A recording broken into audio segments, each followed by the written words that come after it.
At 5:30, the Colorado movie theater shooting suspect is now waiting for a judge to decide if he can change his plea to not guilty by reason of insanity. Bagad Shaban is covering the latest from Centennial, Colorado. James Holmes said nothing as lawyers asked a judge to change his plea from not guilty to not guilty by reason of insanity. The judge will decide later this month whether to accept that new plea. Holmes would have to undergo a court-ordered mental evaluation, a process which could take months. Holmes is charged with murder and attempted murder in last year's Colorado theater shooting that left 12 people dead and 70 others injured.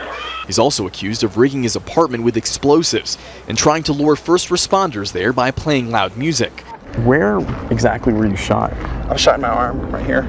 Shooting victim Marcus Weaver doesn't believe Holmes is insane. Just the way he, calculated each move and had an escape plan and even rigged his house that way.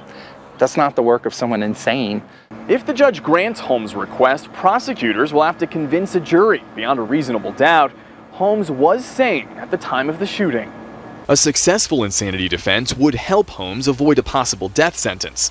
He would be admitted into a state mental hospital and could eventually be released if doctors decide he's no longer a threat to himself or others. He didn't just do this on the spur of a moment. Jessica Watts was at Monday's hearing. Her 26-year-old cousin, Jonathan Blunk, was killed in the attack. Do I think that this defense is going to stick? No. Watts hasn't noticed any change in Holmes' demeanor over the past 10 months because she says she's no longer paying attention to him.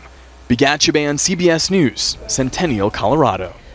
Holmes' lawyer says they already have a diagnosis of his mental state, but they're not saying what that diagnosis is.